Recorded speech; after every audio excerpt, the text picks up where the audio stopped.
Alhamdulillahi Rabbil Alamin wal aqibatu lil muttaqin wala udwana illa 'alal zalimin. Asyhadu an la ilaha illallah wa asyhadu anna Muhammadan 'abduhu wa rasuluhu al-mab'uts rahmatan lil alamin. Allahumma salli wa sallim wa barik ala sayyidina wa maulana Muhammadin wa ala alihi wa ashabihi wa man tabi'ahum bi ihsanin ila yaumiddin. Amma ba'du fa ya ibadallah usikum wa nafsi bi taqwallah faqad fazal muttaqun. Wa laqad qala ta'ala a'udzu billahi minasy syaithanir rajim. Bismillahirrahmanirrahim. يا أيها الذين آمنوا اتقوا الله وقولوا قولا سديدا يصلح لكم أعمالكم ويغفر لكم ذنوبكم ومن يطع الله ورسوله فقد فاز فوزا عظيما صدق الله العظيم. Ma'asyiral muslimin, jamaah salat Jumat yang dimuliakan oleh Allah Subhanahu wa taala. Di antara misi utama diutusnya Rasulullah sallallahu alaihi wasallam adalah untuk menyempurnakan akhlak manusia agar mereka memiliki akhlak yang mulia. Karena akhlak yang mulia merupakan cerminan dari kualitas keimanan yang ada di dalam diri mereka. Karenanya Rasulullah sallallahu alaihi wasallam bersabda, "Akmalul mu'minina imanan ahsanuhum khuluqa." Seorang mukmin yang paling sempurna keimanannya adalah yang paling bagus akhlaknya. Karenanya mereka yang dikaruniakan oleh Allah akhlak yang mulia, disempurnakan iman dan perilakunya, maka mereka mendapatkan janji dari Rasulullah sallallahu alaihi wasallam di mana beliau telah bersabda, "Ma min syai'in athqalu fi mizanil mu'min yaumal qiyamah min khuluqin hasanin." Tidak ada sesuatu yang lebih memberatkan timbangan amal seorang mukmin pada hari kiamat kecuali daripada akhlak yang mulia. Ini menandakan bahwa orang yang memiliki akhlak yang mulia akan diberikan pahala yang besar oleh Allah Subhanahu wa taala hingga timbangan amalnya semakin berat. Bahkan Rasulullah sallallahu alaihi wasallam sendiri menjamin bahwa orang-orang yang memiliki akhlak yang mulia akan ditempatkan di surga yang paling tinggi. Beliau bersabda, "Ana za'imun bi baitin fi a'lal jannati liman hasuna khuluquhu." Bahwa aku adalah pemimpin, aku adalah penjamin pada surga yang paling tinggi bagi orang-orang yang telah diberikan akhlak yang mulia. Ma'asyiral muslimin jamaah rahimakumullah, karena itu memiliki akhlak yang mulia adalah dambaan dari setiap muslim dan satu hal yang harus diperjuangkan dalam kehidupannya. Karenanya mungkin kita semua bertanya-tanya, bagaimana caranya kita merealisasikan akhlak yang mulia dalam diri kita setelah sebelumnya Allah karuniakan ke dalam diri kita keimanan kepadanya dan kepada hari akhir. Maka jamaah rahimakumullah, setidaknya ada 4 pilar utama bagi tegaknya akhlak yang mulia dalam diri seorang muslim yang terangkum di dalam 4 hadis Rasulullah sallallahu alaihi wasallam. Maka marilah 4 hadis ini, 4 pilar utama akhlak mulia ini kita hafalkan, kita fahami, kita amalkan, dan kita ajarkan, kita didikkan kepada keluarga dan anak-anak kita semua. Pilar yang pertama dirangkum dalam hadis Rasulullah sallallahu alaihi wasallam, "Man kana yu'minu billahi wal yaumil akhir falyaqul khairan aw liyasmut." Siapapun yang mengaku beriman kepada Allah, beriman kepada hari akhir, maka hendaknya ia mengucapkan yang baik atau ia diam saja.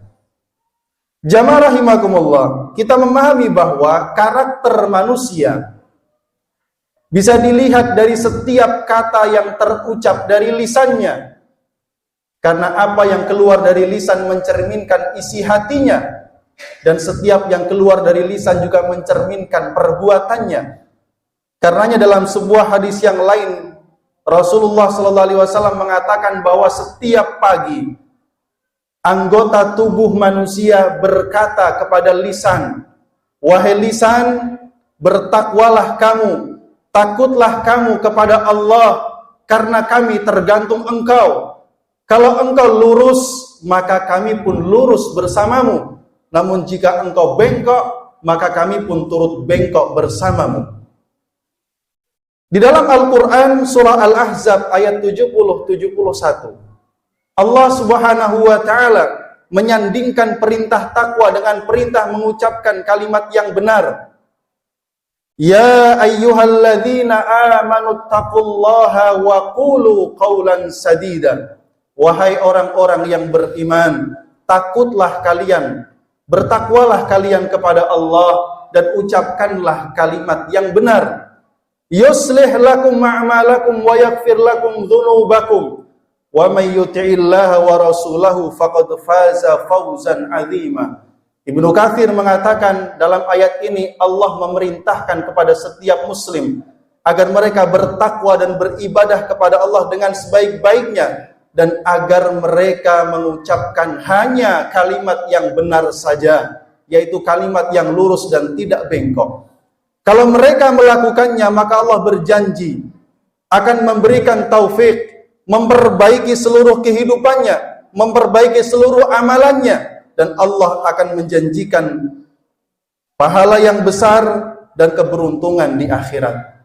Ayat ini dengan jelas menandakan dan memberikan isyarat kepada kita lurusnya amal dan perilaku seseorang di antaranya bergantung pada ucapan lisannya. Ma'asyiral muslimin jamaah rahimakumullah. Pilar yang kedua dari akhlak yang mulia terangkum dalam hadis Rasulullah sallallahu alaihi wasallam. Min husni islamil mar'i tarkuhu ma la ya'ni. Di antara tanda bagusnya keislaman seseorang adalah meninggalkan perkara-perkara yang tidak bermanfaat dalam kehidupannya. Kita amat sangat menyadari dan merasakan bahwa di antara racun yang menghancurkan kehidupan keluarga dan sosial adalah manakala manusia itu sibuk memperhatikan hal-hal yang tidak bermanfaat. Obrolan, candaan, permainan, tontonan, bualan-bualan, hobi-hobi yang tidak bermanfaat. Semua itu sama sekali tidak mendatangkan manfaat baik bagi kehidupan dunia ataupun akhirat. Terkhusus manakala manusia lebih disibukkan dengan media sosial, tidak disertai dengan kebijaksanaan dan kedewasaan. Bahkan di tengah mimbar Jumat sekalipun masih sibuk dengan bermain HP dan media sosial. Maka jamaah rahimakumullah, Rasulullah SAW dengan jelas mengatakan bahwa perkara yang sia-sia itu tidak akan mendatangkan manfaat. Dan keislaman seseorang baik buruknya ditandakan dengan ditinggalkannya perkara-perkara yang sia-sia. Karenanya kita meyakini apabila perkara yang sia-sia itu ditinggalkan, alangkah begitu banyaknya kebaikan yang kita dapatkan, akhlak mulia yang bisa kita tampilkan, dan kita terhindar dari berbagai macam keburukan dan kesia-siaan.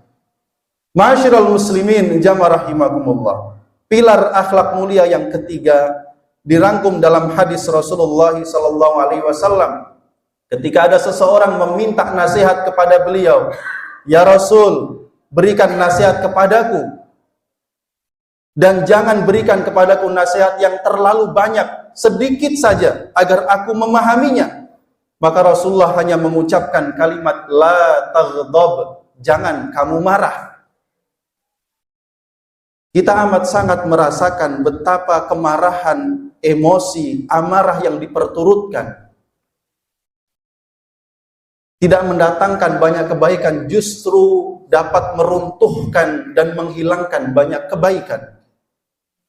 Karena emosi dan amarah itu dapat menutupi akal yang sehat, menghilangkan kewarasan, melemahkan kontrol diri kita terhadap lisan dan perilaku. Maka betapa banyak kita menyaksikan orang yang memperturutkan amarah dan emosinya. Ia tidak mau mengontrol lisannya, hingga ia mengucapkan kalimat-kalimat yang buruk. Ia tidak mau mengontrol anggota tubuhnya, hingga melakukan kezaliman kepada orang-orang di sekitarnya. Karena itu Allah Subhanahu wa taala pun juga memberikan tanda kepada kita bahwa di antara tanda kesolehan dan ketakwaan seseorang adalah wal kadhiminal ghaidha wal 'afina 'anil nas, orang yang mampu menahan amarah dan bisa memaafkan kesalahan orang lain. Ma'asyiral muslimin jamaah rahimakumullah. Pilar akhlak mulia yang keempat dirangkum dalam hadis Rasulullah sallallahu alaihi wasallam, la yu'minu ahadukum hatta yuhibba li akhihi ma yuhibbu li nafsi. Tidak sempurna keimanan salah seorang di antara kalian sehingga ia mampu mencintai saudaranya sesama muslim sebagaimana ia mencintai dirinya sendiri. Inilah wujud paling tinggi dari keimanan seseorang, manakala ia pun mengharapkan kebaikan bagi saudaranya sebagaimana ia pun mengharapkan kebaikan bagi dirinya sendiri. Ia pun tidak suka manakala keburukan itu menimpa saudaranya sebagaimana pula keburukan itu tidak dia inginkan menimpa dirinya sendiri. Maka bisa kita bayangkan kalau setiap muslim mampu mewujudkan cintanya kepada saudaranya dalam hal ini, kita akan melihat betapa sikap-sikap buruk, kezaliman dan kejahatan, sikap saling mengejek, saling mencela, menggibah, mengumbar aib, mengadu domba, dan prasangka buruk dapat kita hilangkan dalam kehidupan kita. Karena setiap muslim merasakan bahwa mereka semua pun tidak ingin mendapatkan keburukan itu dalam dirinya, maka ia pun tidak menginginkan keburukan itu pun menimpa saudaranya. Karenanya jamaah rahimakumullah, keempat pilar akhlak mulia ini sangat penting untuk kita wujudkan dalam kehidupan kita. Manakala seseorang mampu mengendalikan lisannya, meninggalkan hal yang sia-sia, mampu menahan amarahnya, dan mampu menunjukkan cintanya bagi saudaranya, kita membayangkan betapa kehidupan kita ini menjadi kehidupan yang aman sentosa, kehidupan yang amat sangat bahagia, satu sama lain saling mendukung, saling membantu, saling menolong, tidak ada saling curiga, saling mengejek, apalagi bermusuhan. Inilah semua yang menjadi tugas kita hari ini. Kita harus merekatkan ukhuwah Islamiyah, kita harus saling menguatkan satu sama lain, agar kelak di akhirat, bahkan juga di dunia, kita mendapatkan janji Allah Subhanahu wa ta'ala, innamal mu'minuna ikhwatun fa aslihu baina akhwaikum wattaqullaha la'allakum turhamun. Sesungguhnya orang-orang beriman itu bersaudara, maka damaikanlah di antara saudara-saudara kalian, bertakwalah kalian kepada Allah agar kalian semua mendapatkan rahmat Allah Subhanahu wa ta'ala. Aqulu ma tasma'un wa astaghfirullah li wa lakum fastaghfiruh innahu huwal ghafurur rahim.